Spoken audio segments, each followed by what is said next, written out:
then go, start breaking up. Right? I was so tired. All right, good. Okay, so.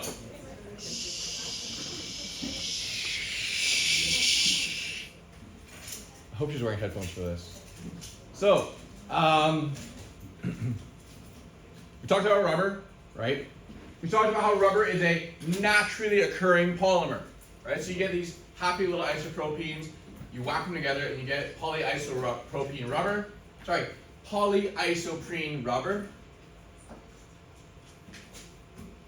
You draw it out, you get something kind of like this. We note a few things. One, it's not wiggly like this, right? It's a straight line. Makes it a bit easier to draw. Another thing that we also note is that you have two hydrogens on each end, just to sort of cap them off on the ends, right? Although these are polymers, they still follow all the same rules as past organic molecules, right? If there's an empty spot, it's filled with a hydrogen. So, this is a linear polymer, very lovely. Now let's talk about vulcanization. So vulcanization is a chemical process that converts natural rubber into cross-linked polymers. And the most common vulcanization agent is sulfur. So where is a place you're very likely to see vulcanized rubber? Yeah? No. Unfortunately. I can see with the name. I can see you think that, but no, unfortunately not. Yeah. Not tree sap. This is not natural, right? So it's not going to be natural like a volcano or tires on your car, right? Huh? Sorry, too bad. What? What is that? Racer? I don't know what it is. Sorry, I don't know. I thought it was my cat for a second. I don't know my cat doing here. So, sulfur. Have you guys ever seen sulfur before? It's yellow. It's yellow. Where have you seen sulfur? It's like in the lab. In the lab on YouTube. like Stanley Fury. Hey, right there, Stanley Park. I saw that 2 days ago. I'm not even lying. Yeah. A yellow thing. Is it yellow? Yeah. Oh, yeah, I saw it. I swear I saw that. I'm not lying. So like, if you're walking around Stanley Park, right? Because you can go around the outside to go on the seawall, right? Bring a date. It's nice. You walk around the seawall, sunny day, hold hands, get some ice cream after. When you're on the north side of the wall, you look across the water to North Van, and there's these just gigantic mountains of yellow powder. That is sulfur. So, vulcanization. Basically, if you handle regular, like natural rubber, it's actually an incredibly lovely material. Like a nice rubber watch strap, like made with natural rubber, it's soft, it's pliable, it doesn't stink. It's a really lovely material to wear. However, I certainly wouldn't want it on my car because, 2 blocks around the lap, 2 laps around the block, and they're toast, right? Because it's so soft. So what we do is we hit it with some sulfur. So here you have 2 straight chains of rubber, right? And you heat it with sulfur. You heat it up, and this process, as previously stated, is called vulcanization. And it links these together. So you see now, instead of having 2 loosey-goosey linear chains, they're all bonded together with that sulfur, right? And this is great, because now it's stronger, it's more durable, right? It becomes a harder plastic, or rubber, right? No. I mean, is there space for it on your books? No. Then don't worry about it. I think this is more like a side note that we want you to know, right? So, vulcanized rubber is a cross-linked polymer. So far up to this point, we've seen only linear polymers, right? Straight lines. Now those straight lines are interlinking to give it different characteristics and different amounts of strength. So cross-linking provides different properties. So vulcanized rubber is more rigid, right? I certainly would not want to use tire rubber on a watch strap, but I certainly would like it on my tires, right? Has a higher melting point, and you want that because your tires do get hot, especially if you're going fast. And it reduces deformation, so you don't want your tires to go wiggly whack on you, right? You want them to stay in the shape that the factory intended for it.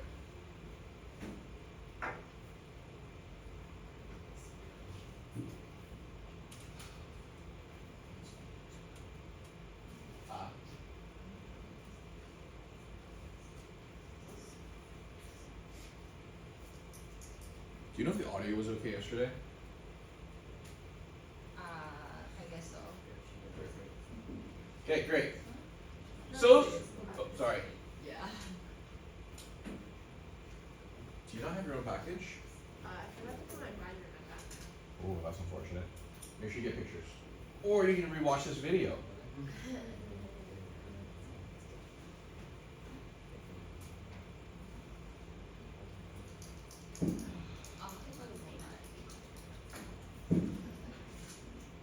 Alright, we all gravy? We all good? Oh, gravy sounds good. Huh? Oh god, yeah. I was helping Ariane with one. And I factored it completely wrong. And I cried a little aside.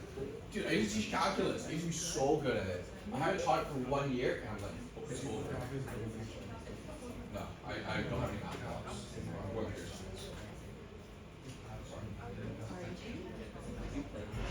I don't know for sure. I might get one. Okay, moving along, let's do this. So, summary, addition, reactions. Don't worry, most will get one block, so it's very likely to get it again. See how it is. So, summary, addition, addition, reactions. So these involve the polymerization of unsaturated molecules. So here you can see this one here, you have this happy little double bond, right? And the double bond breaks and then you form these lovely chains. This red part here is your, what you call it, it's your subunit, right?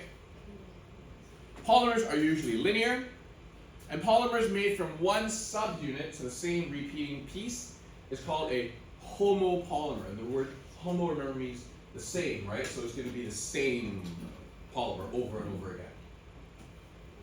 They can be natural or synthetic, so you do run across them in nature, and we of course run across them in the lab. And rubber can be cross-linked. Remember, cross-linking meaning the chains sort of reach over and like grab onto each other, right? By vulcanization, it changes the properties. So here you have polypropylene. So this one here looks like this originally, and your double bonds just sort of form this long chain. And then here is polystyrene. You get this lovely, what is this? Benzene, very good. And you chain these together. And you get these lovely shapes. And depending on what's attached to them, it will get slightly different properties. Right? Let's take a course on this.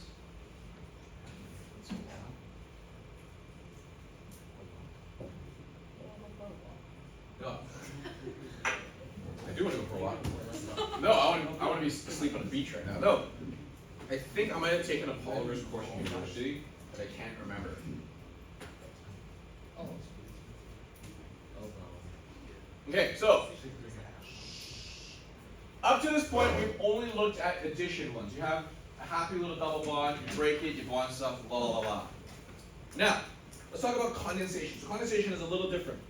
So it involves the reaction of two molecules that also eliminate a small molecule, typically water. Hence the name condensation, because water, if you will, condenses on it, right? It produces water. Is anybody taking Bio 12 right now here? One of you? Okay, cool. You will get a Easter egg halfway through. So, there's an Easter egg halfway through. You know what an Easter egg is? Yeah, it's like a little surprise inside the thing. I'm not giving you chocolate. Just to be clear, I'm not giving random Bio 12 students chocolate. Why? Okay, so here you have these two, and if you look, some of the important features here, you have these happy little OHs on the end here. On the end of this, I believe carboxylic acid, right? And you have a happy little hydrogen here. You whack them together, and what happens is, oh my god, it's so bright. What happens is, here, what was originally an OH has been knocked off, right? So it was originally here. And then here, originally, you had a hydrogen right there, and it just goes knocked off, right? So when those two knock off, you have a hydrogen and a hydroxide, what happens? Oh, they're like, oh, let's be friends. And they become water, right? So for every single one of these links that's produced, you get a water, right? The water gets pushed off of our polymer. It's bad at forgetting words.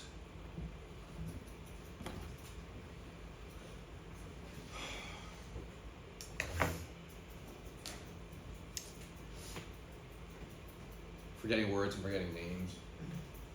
Not a good sign for me, eh?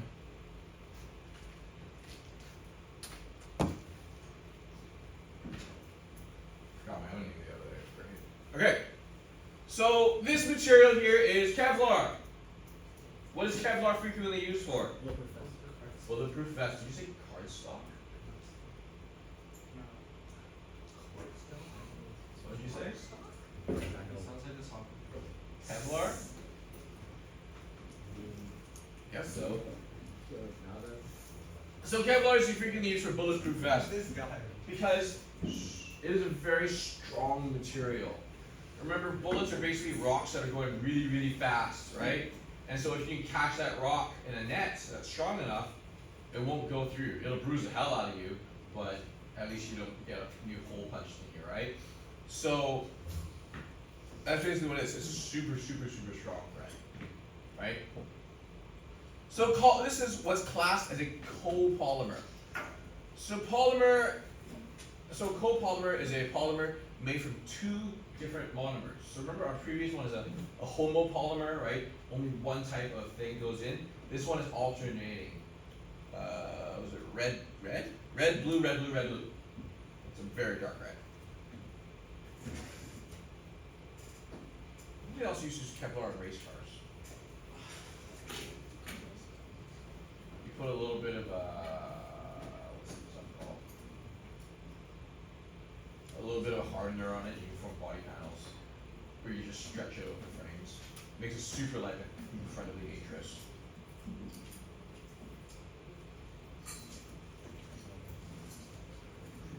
Okay.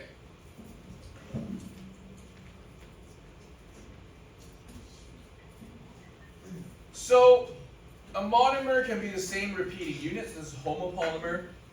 So you see this one here is the same, if you will, bead over and over again. However, this one, it is also possible to have different monomers joined together. So copolymers, so you have the same pattern. Green, purple, blue, green, purple, blue, green, purple, blue. This also forms a polymer.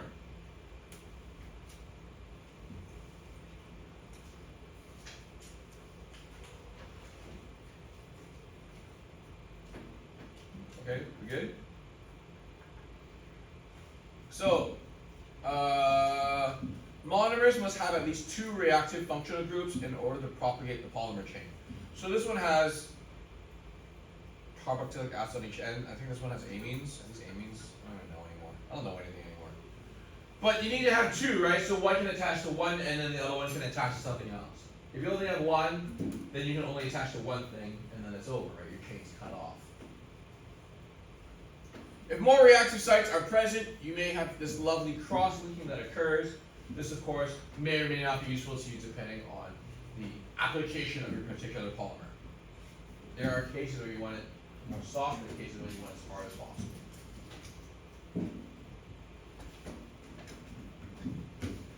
So common reactions include polyamides. So this is made from an amine and a carboxylic acid, as Kevlar, right?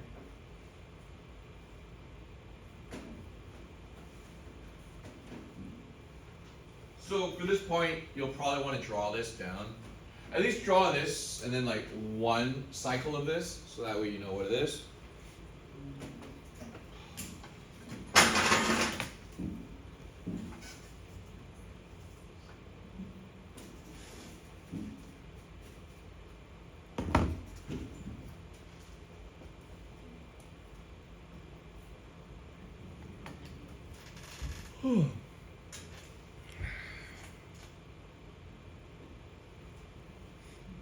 Next, you have.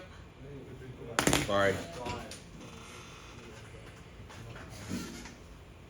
Let's just do some ASMR for warming here.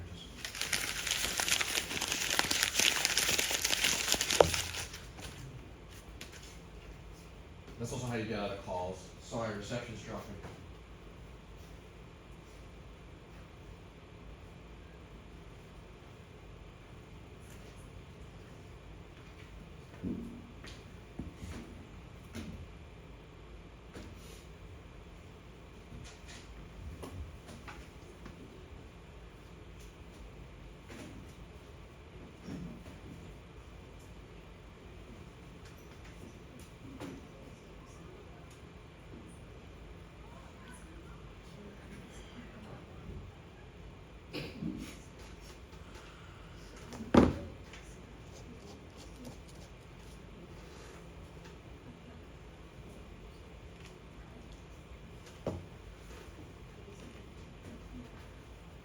Okay, how about now?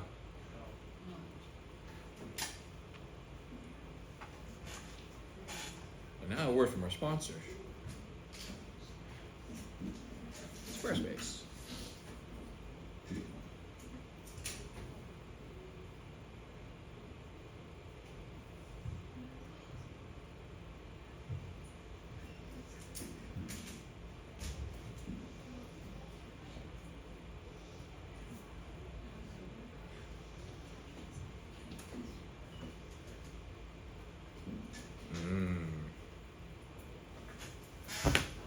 We're doing the Whoop Lab.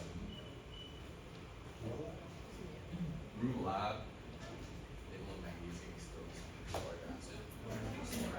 Do that. People scream. That's all I'm looking for.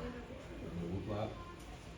Classic. I think every school I've taught does Whoop Lab.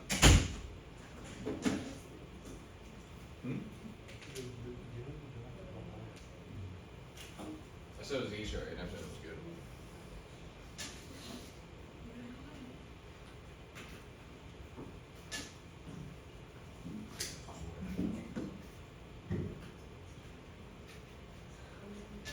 Holy crap. There's 5 people walking outside. They're all like dressed super simple. That's hilarious. Gray sweats, or black sweats, or black, gray, gray, black, or black, gray. I have to wear. You are wearing that. No. Okay. So your next one is a polyester. So if we break down the name polyester, what does that sound like? Poly and ester. Yeah, many esters, right? Remember, the word poly is many, right? And ticks are blood-sucking creatures, so politics are many blood-sucking creatures. But I'm saying. Yes, sir. So, made from alcohol and a carboxylic acid, so you can see you get this ester shape here going on. It's very lovely. And this polycarbonate,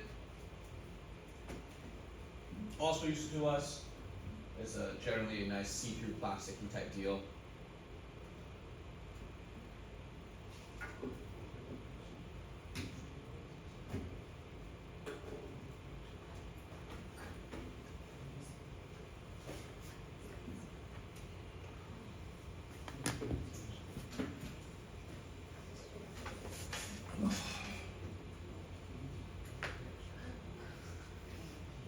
You okay? That sounded rough.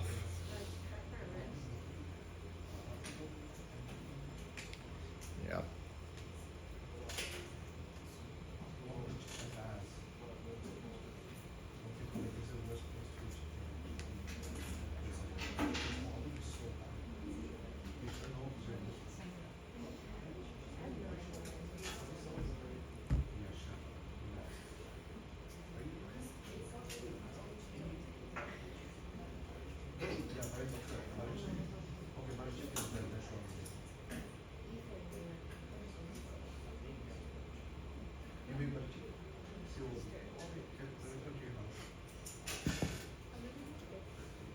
Okay. We good? Not good? I hear people talking about butter chicken and now I'm hungry.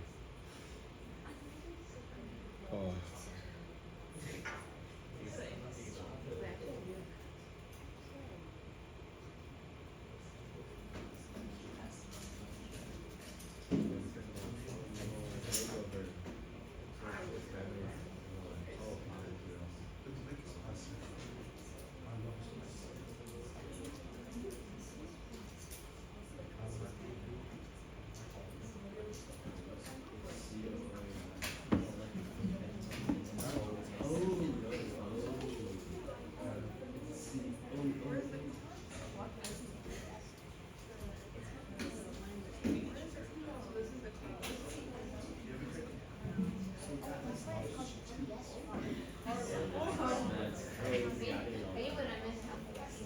Do you get it now? Why it's called polyester?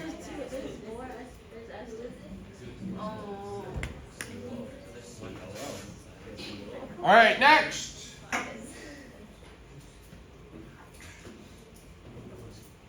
Polypeptides. They are many peptides, right? They're nature's polymers. So formed from the condensation of amino acids. And look at that, you have an amino and a carboxylic acid group, hence the name. And all amino acids contain an amino group and a carboxyl group. It's this sort of deal here. And why do we care about this? Because it's in our body, yes. Are these steroids? No, these are just proteins, dude. What are steroids? Steroids are hormones that make your body.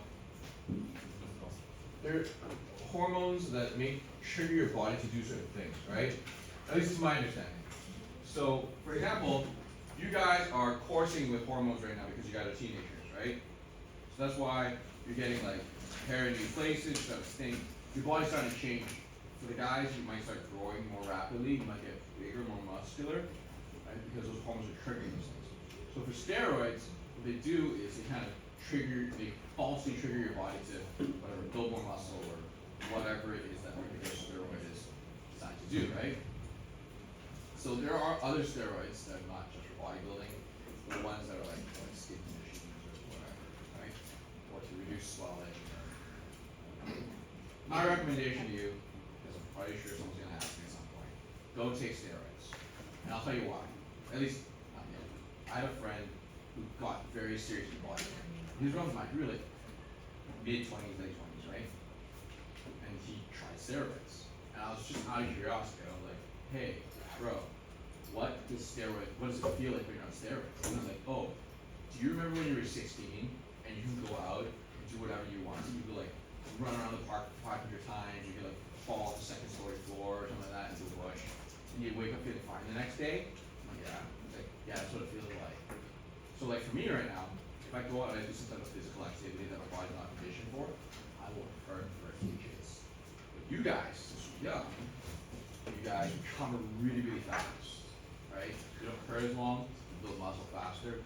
So right now, taking steroids is teenagers is really good. Huh?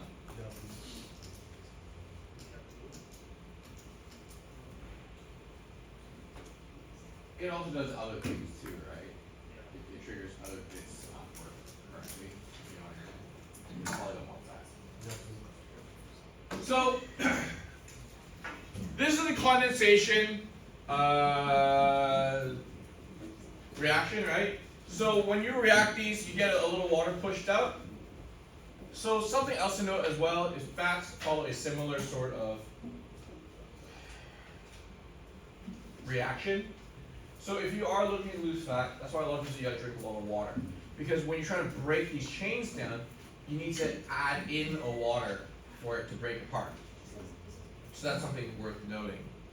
Another piece right from the biology course.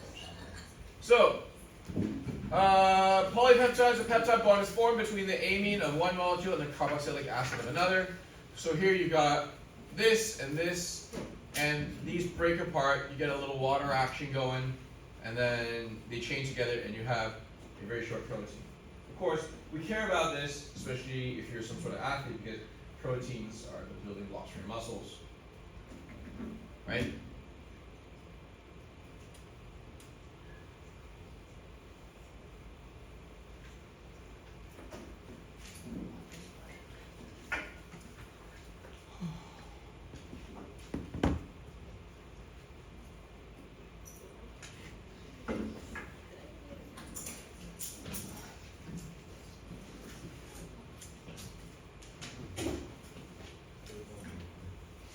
Okay. So, there are 20 natural amino acids which differ only in their side chains. So you see here, you got this, and then you have R here, right? This R is and stuff. So you have 20 different amino acids, and so your R chain is the only thing that's different. And this variety creates a diversity of polypeptide structures and functions. With 20, if you will, building blocks, you can build pretty much any major protein that you would ever need. So basically, every single type of peptide is like the same thing. They should have like this structure. They all follow that basic structure, but the R on the end there, that's the part that varies. So if we look at our amino acids. Hold on. Don't want to pull someone's mark books or something. Amino acids. So if you look at, hopefully this diagram isn't crap. Oh, lovely.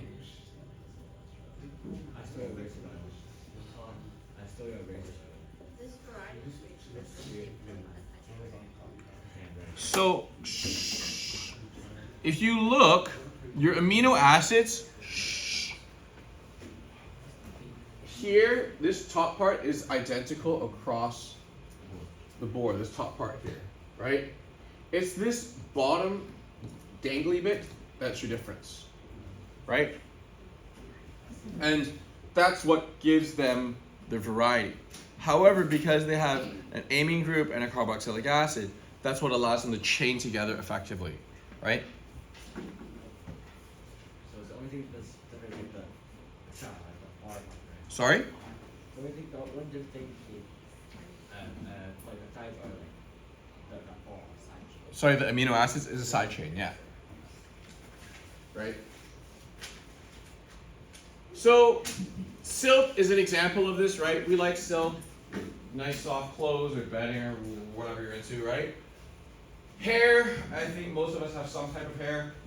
You do whatever you want with your hair. I'm trying to quick hair. Wool, this one's nice because it's nice and fluffy and keeps us warm. And then nails, for going to your nail tech. Because if you didn't have nails, you wouldn't go to your nail tech. I have no funny joke about that, that's all I got. Okay? Huh? You do? You need to go get your nails done? Oh, we gotta cut your nails? Okay. So summary, condensation reactions require molecules with two functional groups on both ends of the monomer. If you do not have two functional groups, then you can't continue the chain. New bonds are formed as small molecules are eliminated, typically water. And the resulting polymer is made from multiple subunits and is defined as a copolymer.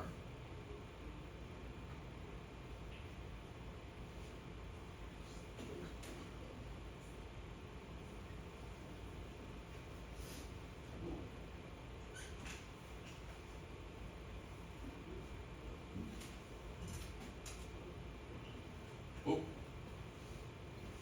Another one else.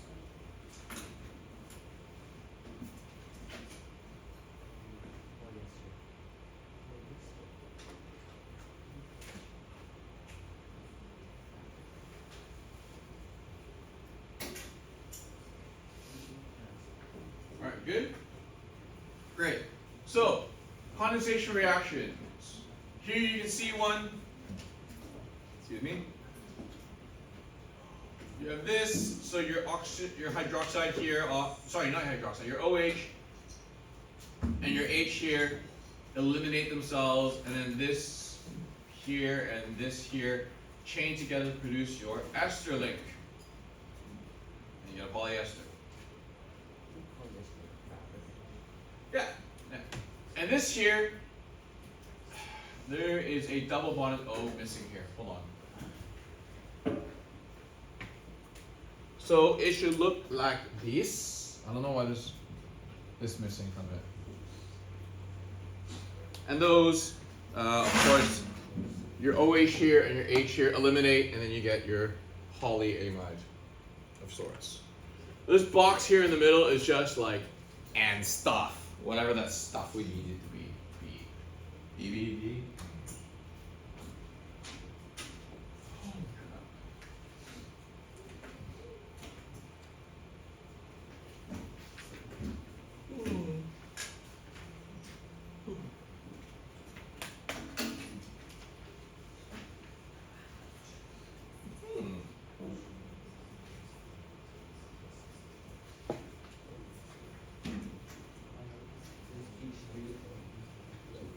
Okay, we're good? No?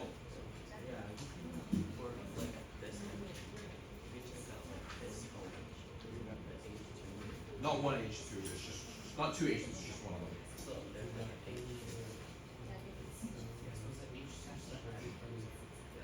Yeah, there should be. There's 2 chains right There should be. there. The box don't double. Hold on a second. Let me triple check. What's a box thing?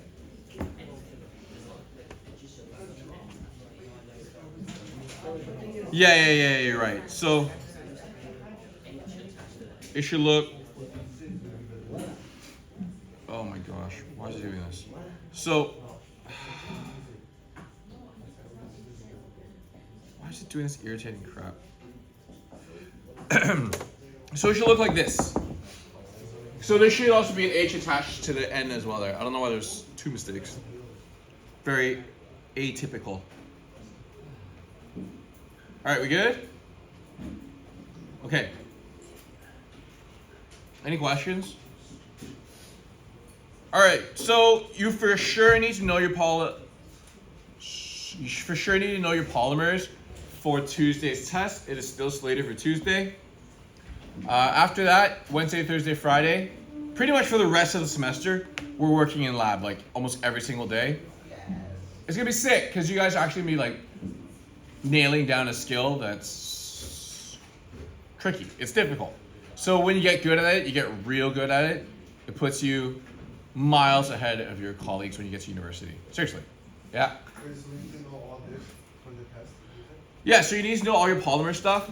So I wouldn't ask you to say, I won't be like, oh, draw these specific molecules that I mentioned in lab or in lecture, but it might be like, oh, here are 2 molecules. Here are the structures. Put them together. Make a polymer out of it. Oh, this one. And you got data polymer, right? Huh? If you combine them together, right? What's poly, what's right? Sorry, what? Like by combining 2 polymers together, right? Would you be able to No. like polyester? Okay. You said you need polymers like normally? Huh? Like how do you mean polymers? Like How do you what? how do you name them? You just name them. You don't name them. I'm not gonna ask you to name them because it's unreasonable. Okay, so let's move on to our next major topic, which is plastics, which is a subset of polymers, right? So, oh, it's too ozone.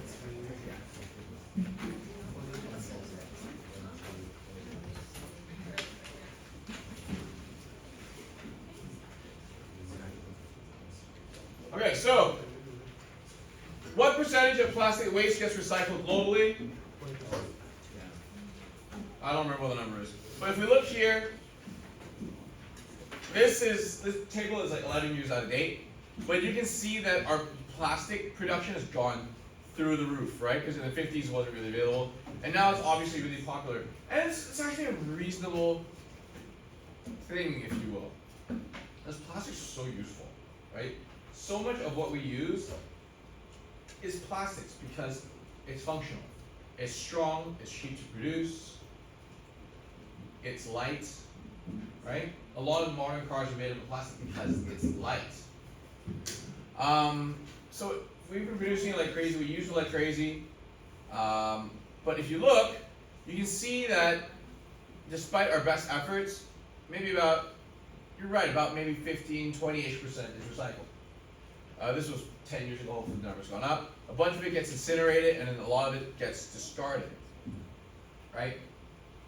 So obviously we don't want oodles and oodles of plastic floating around.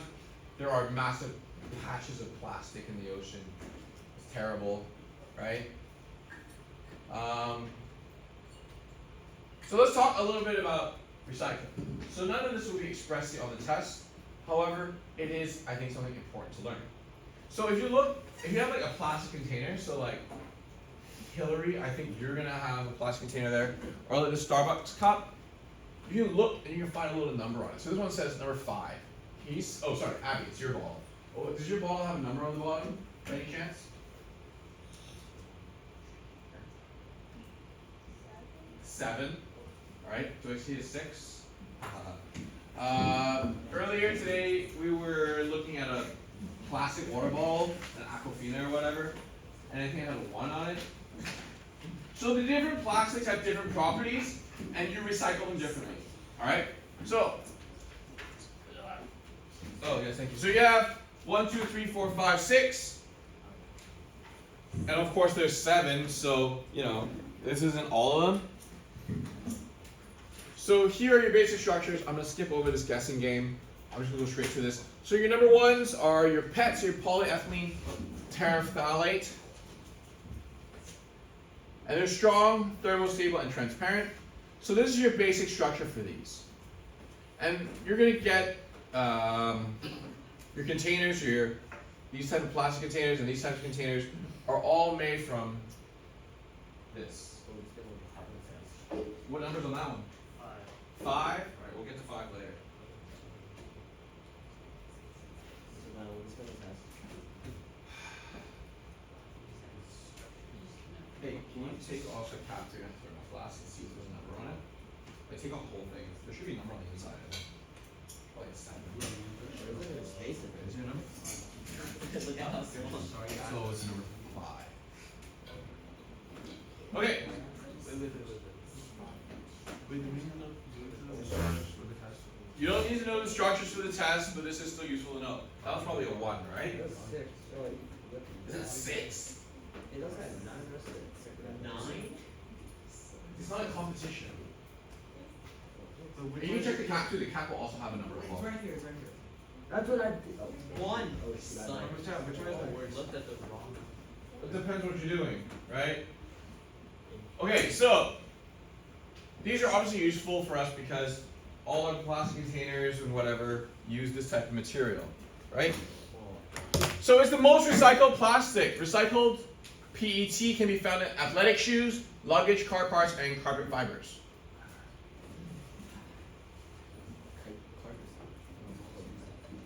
Carbon fiber? No, carbon fiber is made of carbon.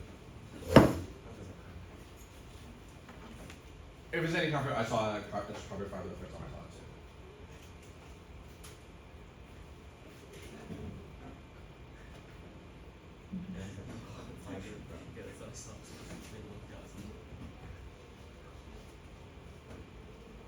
So next you have high density poly.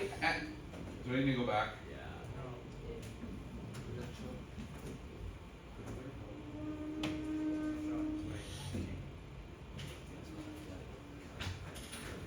It's so strange.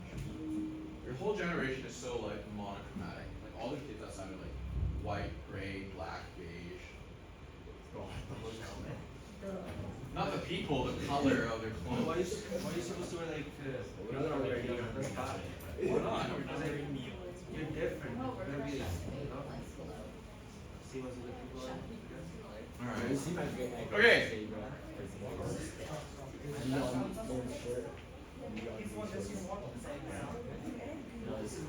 Man, you guys must think I'm weird as hell with Hawaiian shirts. No, that's good. Okay, so next we have high density polyethylene. And these are strong, resistant to temperature, they're not transparent, and HDPE is a linear polyethylene. So it looks like this, it's literally just two, right? It's lovely. It is also very recyclable and can be found in bottles for non-food items, recycling bins, park benches, and pipes.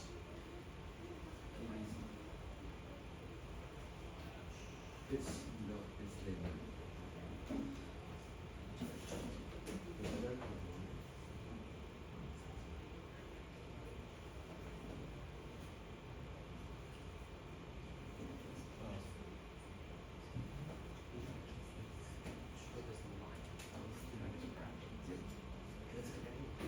Yeah, it connects to the next subunit, right?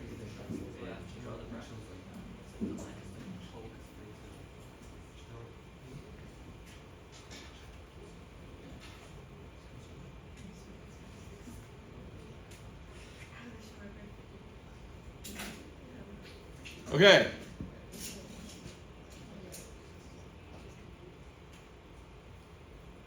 Next you have PVC. PVC, so polyvinyl chloride, right? I think we saw this earlier. So you see here you've got your two carbons, and instead of having 4 hydrogens for this one, you have a chlorine swapped in. So it's often used in construction, it's cheap and strong. It starts out rigid but can be flexible with addition of plasticizer. So you can get lovely inflatables like this unicorn swan thing. You get these pipes, credit cards. A lot of flooring and stuff like that can be made with this stuff, and it's really nice because it doesn't rot, it doesn't expand or contract as aggressively, right? It's nice stuff. Yeah, what's up? Are there difference between the curved brackets and the square brackets? Nope. Good question. That's a good question.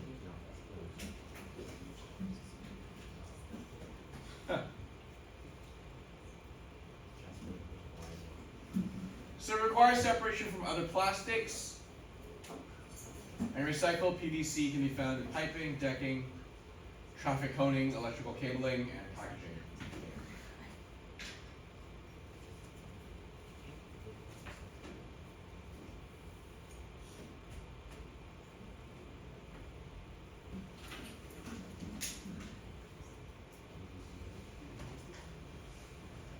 Yeah, PVC pipe, exactly.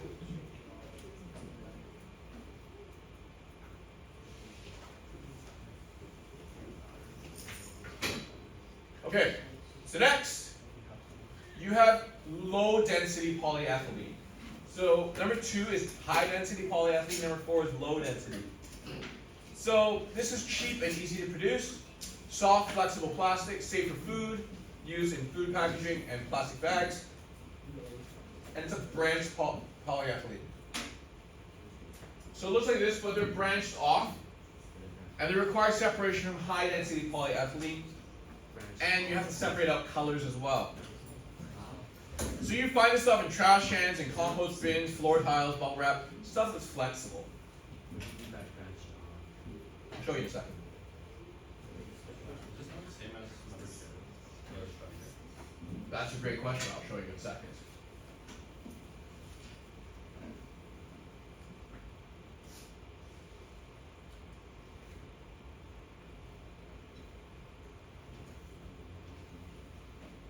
Have I really been teaching for 42 minutes? Oof.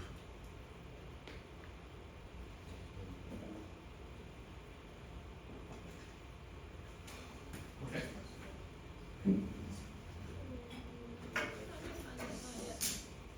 Not yet, not yet, not yet? Okay, that's fine.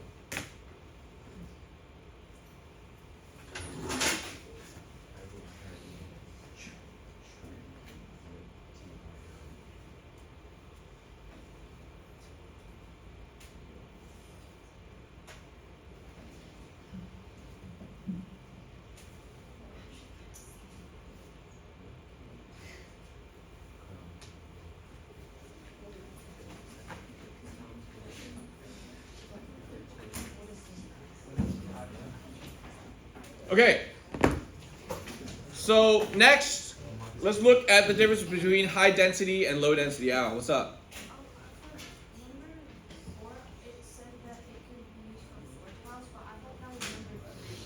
They can both be used for floor tiles. Honest to God truth is I'm not sure. I'm sure there's some part of it that's in there, so that way it's not like super hard, but it's like still somewhat flexible. Okay, so your high density versus low density. So if you look at high density, the chains are linear. We did spec that out in our previous slide. And if they're linear, that means you can pack them more closely. If they're more closely packed, it'll be more dense, right?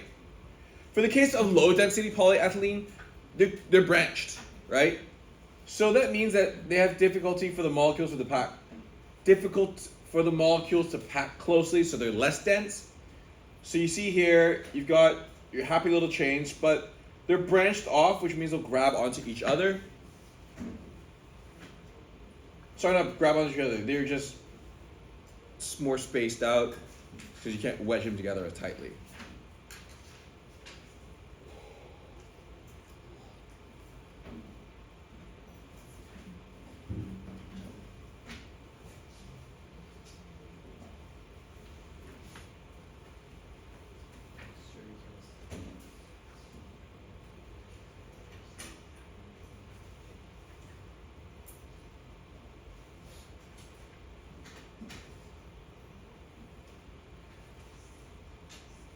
Moving on.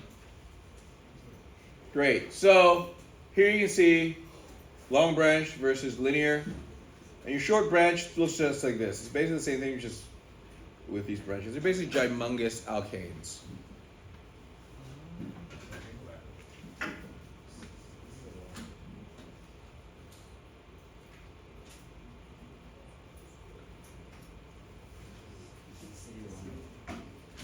Okay. So next we have number 5, polypropylene. So this cup here, if you look at the bottom of the cup, it says number 5, and there's a little PP underneath it for polypropylene. So polypropylene looks like this. Hard and sturdy, can withstand added colors, chemical and temperature resistant, and less than 1% is recycled. Recycling requires a 5-step process, and recycled polypropylenes must be mixed with pure polypropylene, in order for it to work. So you find it in shipping pallets, bike racks, and brooms.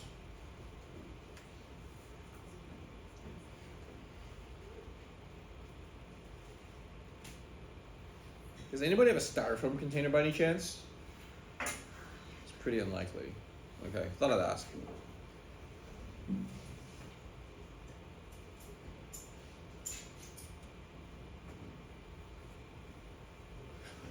So if we look at our last one, it's polystyrene or styrofoam. I was kidding, we'll get back to this.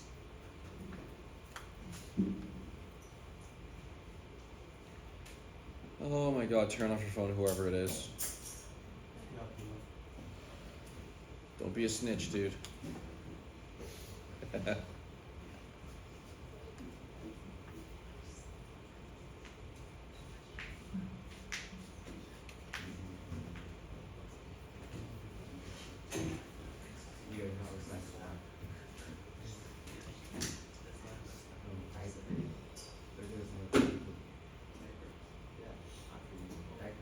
Okay, so styrofoam, earlier somebody mentioned which one's the worst one. This is probably the worst one.